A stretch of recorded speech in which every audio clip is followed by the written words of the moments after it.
পটল ও মুগ ডাল দিয়ে পনিরের মতো রেডি করব। দেখেন, তাহলে শুরু করা যাক আজকে রেসিপিটি।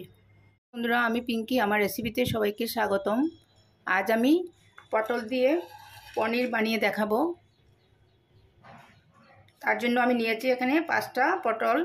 পটলের প্রথমে আমি ধুয়ে খোসা ফেলে নিয়েছি, ভালো করে পরিষ্কার করে নিয়েছি। এবারে এগুলো টুকরো টুকরো করে নিচ্ছি।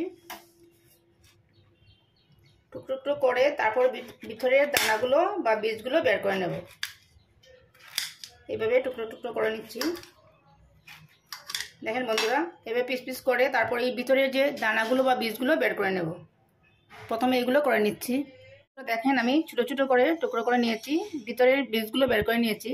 এবার একটা মিক্সিং জারের মধ্যে এগুলো আমি গ্রাইন্ড করে নিচ্ছি। প্রথমে অল্প জল দিয়েছি,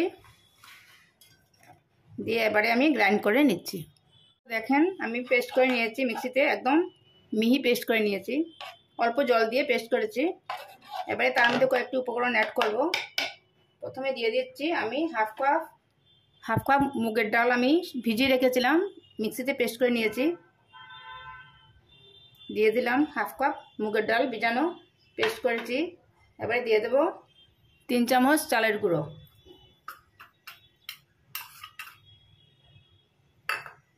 2 চামচ গুঁড়ো দুধ। দুধটা অবশ্যই ব্যবহার করবেন, স্বাদটা খুব ভালো হবে। এবারে দিয়ে দেবো অল্প চিলি ফ্লেক্স,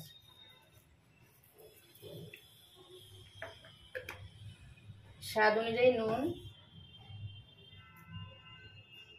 দিয়ে ভালোভাবে মিক্স করে নিচ্ছি। সবগুলো উপকরণ একসঙ্গে ভালোভাবে মিক্স করে নিচ্ছি।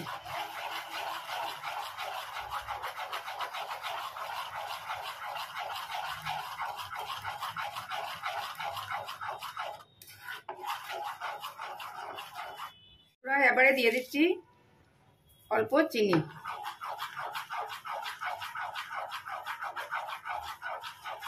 এবারে আমি একটি কেক টিন নিয়েছি, আপনারা কেক টিন না থাকলে বাটিতেও করতে পারবেন।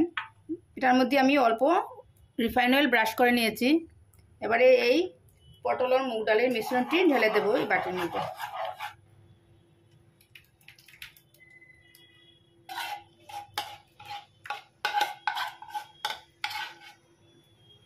এটা আমি স্টিম করব। আমি একটা প্যান বসিয়েছি, তার মধ্যে জল দিয়েছি, দিয়ে একটা স্ট্যান্ড বসিয়ে দিয়েছি। এবারে এই কেক টিনটি বসিয়ে দিলাম। এবারে ঢাকা দিয়ে দেব। ঢাকা দিয়ে আমি 10 মিনিট এটা স্টিম করব। দেখেন, আমি স্টিম করে নিয়েছি। 10 মিনিট বলেছিলাম, আমার 15 মিনিট লেগেছে। এবারে আমি একটা প্লেটের মধ্যে বের করে নিচ্ছি।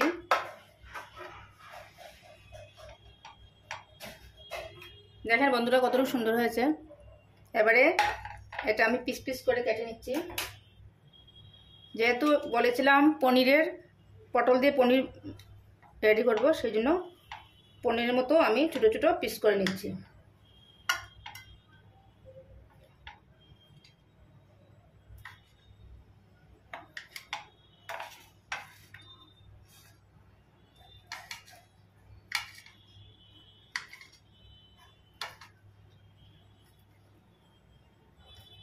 দেখেন বন্ধুরা, কতটুকু সফট হয়েছে দেখেন।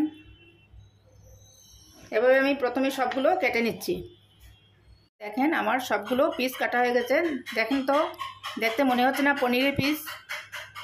এবারে এগুলো প্রথমে তেলে অল্প ভেজে নেব। আমি একটা প্যান বসিয়েছি, তার মধ্যে রিফাইন অয়েল দিয়েছি। এবারে এগুলো ভেজে নেব।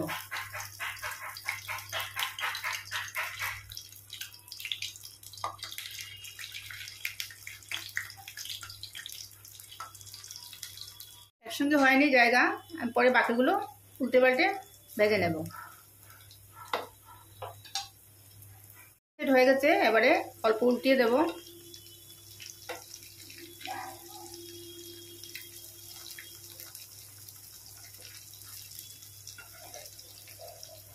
আমি উল্টিয়ে দিয়েছি। এবারে দু সাইড আমি এভাবে লাল করে ভেজে নেব। আমার সবগুলো ভাজা হয়ে গেছে। দেখেন কেমন হয়েছে, মনে হচ্ছে না পনির। এবারে গ্রেভিটা তৈরি করব।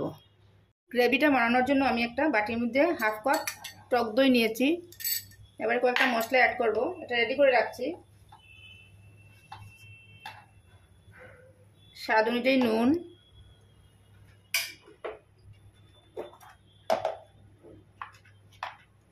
অল্প হলুদ গুঁড়ো,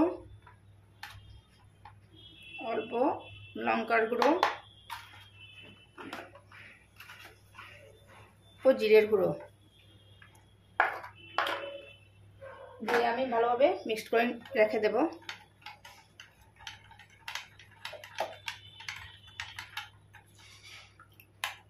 এবারে শুরু করা যাক। আমি একটা প্যান বসিয়েছি, এটার মধ্যে সরষের তেল দিয়েছি। এই রান্নাটি সরষের তেল দিয়ে করব। তেলটা গরম হয়ে গেছে, এবারে দিয়ে দিচ্ছি 3টে এলাচ, 3 টুকরে দারচিনি, একটা তেজপাতা, একটা শুকনো লঙ্কা।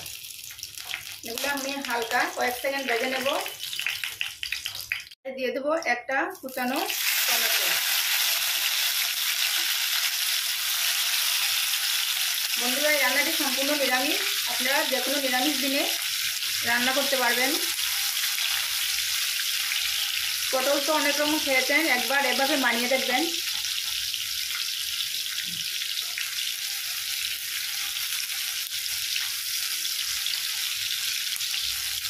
অল্প ভেজে নিচ্ছি,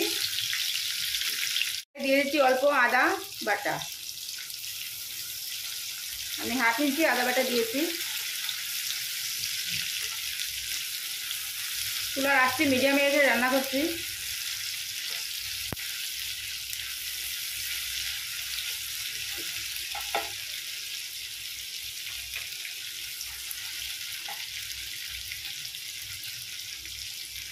বন্ধুরা, এবারে আমি দিয়ে দেবো দই দিয়ে যে মশলার পেস্টটা রেডি করেছি সেটা দিয়ে দিলাম।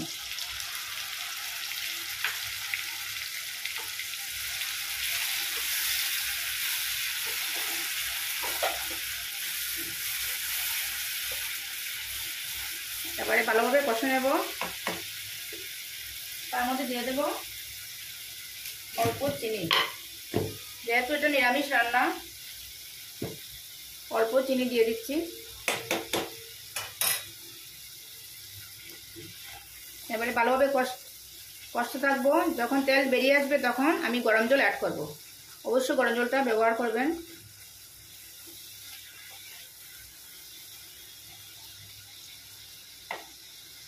বন্ধুরা, এবারে দিয়ে দিচ্ছি জল। মশলার বাটিটা ধুয়ে দিচ্ছি, আরও অল্প জল দিয়ে দেব। আমি এখানে 1 গ্লাস গরম জল দিয়েছি। দিয়ে এবারে আমি ঢাকা দিয়ে দেব। এবারে ঢাকা দিয়েছি, 5 মিনিট ফুটিয়ে নেব। 5 মিনিট ফুটিয়ে নিয়েছি। এবারে এই পিসগুলো ছেড়ে দিচ্ছি।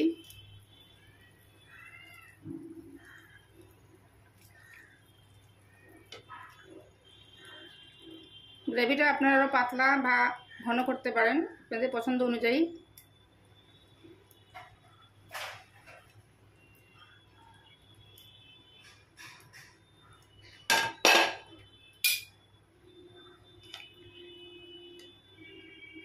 দিয়ে আমি 5 মিনিট ফুটিয়ে নেব। এবারে আমি দিয়ে দিচ্ছি 4টে কাঁচা লঙ্কা,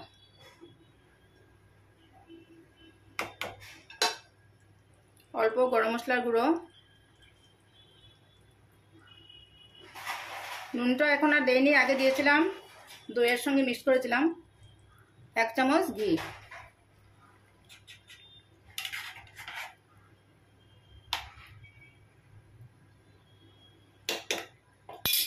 এবারে আমি ঢাকা দিয়ে দেবো 5 মিনিটের জন্য। চুলার আঁচটি মিডিয়ামে রেখে আমি রান্না করছি। বন্ধুরা, আমি 5 মিনিট ফুটিয়ে নিয়েছি, দেখেন। এবারে আমি গ্যাসটা অফ করে দেব। 5 মিনিট স্ট্যান্ডিং টাইমে রেখে তারপর আমি সার্ভ করব। আমি একটি প্লেটের মধ্যে সার্ভ করেছি, দেখেন তো কেমন হয়েছে। আজকে রেসিপিটি কেমন লাগলো, ভালো লাগলে লাইক কমেন্ট শেয়ার করবেন, আমার চ্যানেলটিকে সাবস্ক্রাইব করবেন। একবার করে দেখবেন, এভাবে সুস্বাদু একটি রেসিপি আপনারা যে কোনো নিরামিষ দিনে রান্না করে খেতে পারবেন।